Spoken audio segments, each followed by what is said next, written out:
Oh, good afternoon, everyone. It is November 14th. 11 signs that the U.S. economy is starting to slow down dramatically. This comes from Michael Schneider from the Economic Collapse blog. Of course, I am on the Daily Sheeple.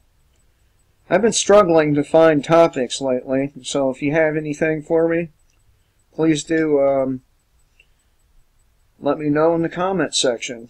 That would be nice. Alright.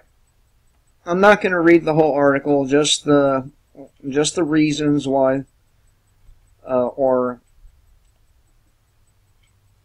reasons why they say it's slowing down. So, let's get started, people. Number one, when economic activity is rising, demand for oil increases and oil prices tend to go up.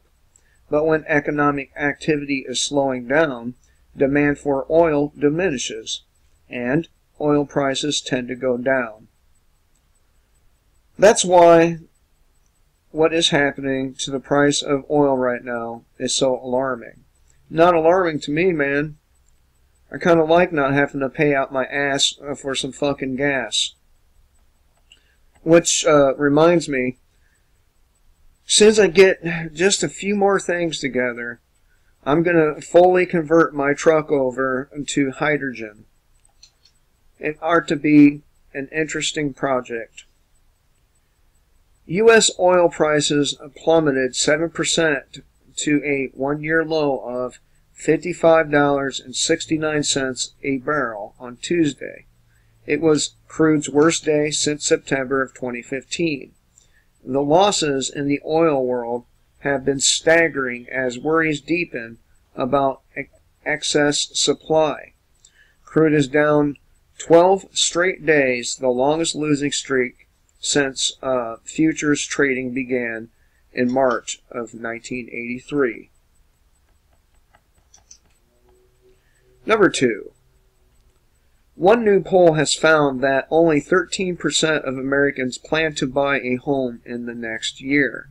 That number has fallen for 3 quarters in a row, and it is now down by almost half over the last 12 months. Well, let me comment on that for a moment. I think number one, no one can afford to buy a house. Down payment, all that shit. And there are some upsides to renting, and one of them being you don't have to pay for repairs or insurance, so on and so forth. But there's advantages to owning too, like doing whatever you like to that structure, unless of course you get one of them landlords that don't give a shit what you do to the property. Now,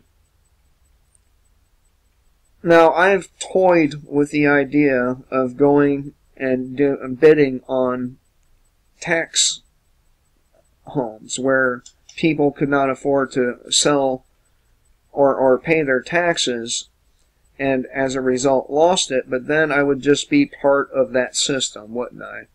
That would make me a real fucking hypocrite and asshole.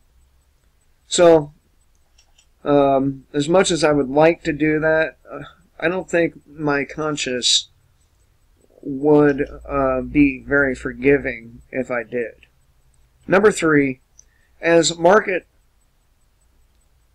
market dries up, the inventory of unsold homes is absolutely soaring nationwide.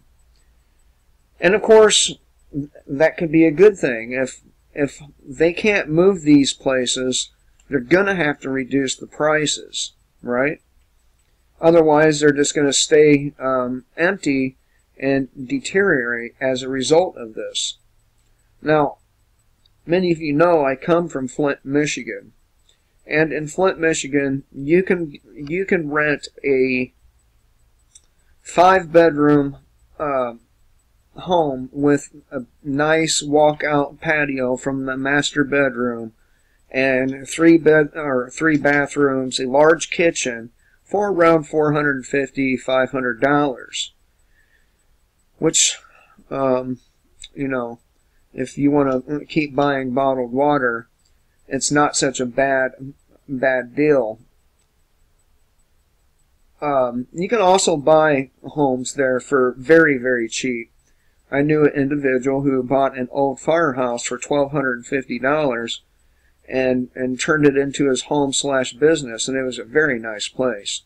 So it could be a good thing for some people that could not afford payments, but could afford to throw their taxes on one of these places and get it pretty damn cheap. And so they say with that in mind, it comes as no surprise that inventory countrywide soared 86% among single-family homes and 188% among condos in October compared to a year prior, according to newly published data by the Northwest Multiple Listing Service.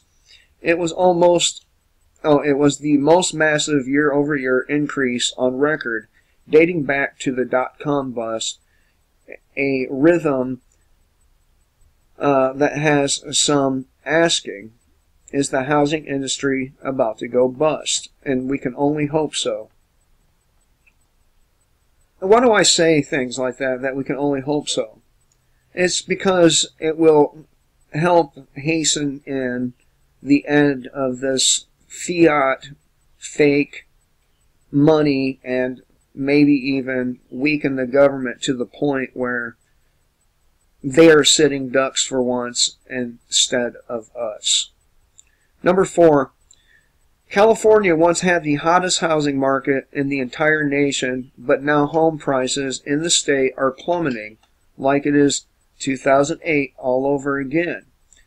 Number 5, according to the latest Bank of America survey, global fund managers are the most bearish that they've been since the financial crisis of '08. According to the survey, 44% of the fund managers expect global growth to decelerate in the next year, the worst outlook since November of 2008. What's more, 54% are anticipating a slowdown in Chinese growth in the next year, the most bearish they've been in over 2 years. And a Chinese slowdown in growth would be a really good thing. That is a government, without doubt, that needs to fall. All of them need to fall. Every single one. Number 6. America's ongoing retail apocalypse just continues to accelerate. According to a recent Bloomberg article, things are going so poorly for some mall operators that they are handing over their keys to lenders even before leases end. Things are getting worse for malls across America. So much worse that their owners are walking away early from struggling properties, a trend that has mortgage bond investors bracing for losses. Mall operators eyeing defaults caused or made more likely by shuttering stores such as Sears Holdings Corporation are handing over their keys to lenders before the leases end. Excuse me. That's forcing loan servicing companies to either take a shot at running the properties or selling them cheap. There's that selling them cheap right there. And if they're unable to salvage the debt payments, investors in commercial mortgage-backed securities will take a hit. And I say, good, fuck them. Number 7. Despite the eruption of a major trade war, the U.S. U.S. trade deficit with the rest of the world is on pace to set a brand new all-time record in 2018. Just what we need. Number 8. Well, as people, let me go back to number 7. Again, all these bad things happening will help hasten the downfall of our government and our financial system. I know a lot of people are afraid of such things happening. However, if they don't fall, we're going to continue our road down direct slavery. Not this free-range shit that people are enjoying now. I mean real slavery. And not to mention the fact that in a collapsed world, there's not going to be people telling you what you may and may not do unless you're part of a group of control freaks. My group, if I had one,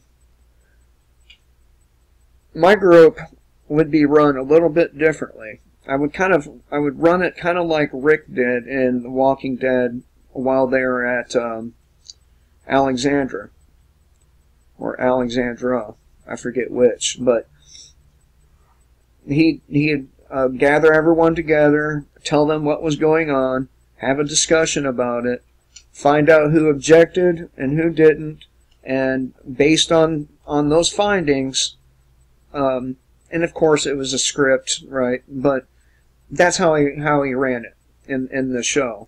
Based on the findings, they made their decisions, and I think I would do it similar to that, because I shouldn't, or no one else should make the decisions of other people for them, especially when it directly impacts their lives and puts people in danger. Okay. Oh yeah, number 8. Goddamn.